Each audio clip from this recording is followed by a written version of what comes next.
Hi, by the way, I am teacher Freya and I will be your third grade math teacher and our topic today is about multiplication equal curves. Now for today's learning objective, I can understand and use multiplication to count equal groups and find the total number of objects easily. Now to start with, this is our problem. Let me read it for you. So, if I have three baskets and I want to put four apples into each basket, how many apples will I need? So, right now, what we do next is we're going to use the modal approach and we'll see the bigger picture of how we understand and interpret this problem. Okay?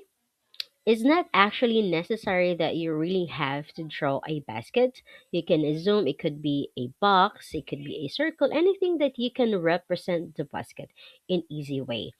So since we have a basket, excuse me, so since we have a basket right here, so it says here I have three baskets. That's right. We have three baskets on the screen. And the next one it says I want to put four apples into each basket. So as you can see in each basket, you can actually see four apples in it, right? Mm-hmm. So there are actually four apples into each basket. Now, this time, the question is how many apples will I need? Now, there are actually two ways to answer this question. The first one is we count from the bottom, and the next one is through skip counting. So, for the first one, you count from the bottom, you add up 1, 2, 3, 4, 5, 6, 7, 8, 9, 10, 11, 12. So, therefore, I will need 12 apples. The other way around is through skip counting, since we know that each basket contains 4 apples. So, therefore, this is 4, 4, and 4. So you just need to skip count by 4. So 4, 8, 12. Because there are three groups of 4. So therefore, the answer is still 12. Right? Now, the next one, we're going to see this is actually what we call the number sentence. Okay? Usually, we're just going to read like 3 times 4, that is 12.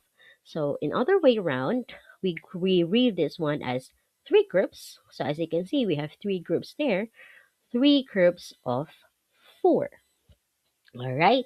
So this is how multiplication works. So there are three groups of four, which is equal to 12 apples. Three groups of four apples is equal to 12 apples. Okay. We are actually learning two definition or two terms in this lesson. First is the equal groups. That means that each group contains the same number of items. That is very easy to understand. Equal, the same number of items or units, like that.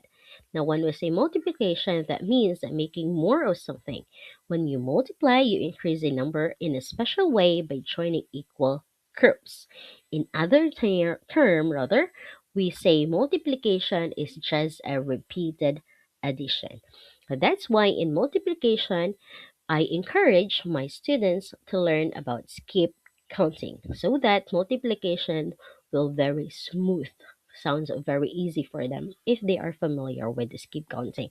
And at the same time, it is also an introduction going through division topics. Okay, so now let's see. You have to tell me if the the items in front of you is equal or not equal. Okay.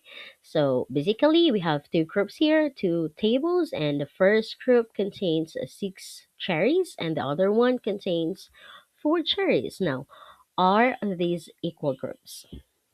Mm-hmm. That's right. This is not an equal group. So it's a thumbs down. Okay. So because they are not equal, the other got six, the other one got four. Okay. Not equal, not the same number. So not equal groups. The other example, we have three groups right here, three tables, and each group contains three avocados. Mhm. Now, are these equal groups? Correct. These are equal groups because each group contains three avocados. I hope you're able to understand that one. I think that would be all for today and see you next time. Bye for now.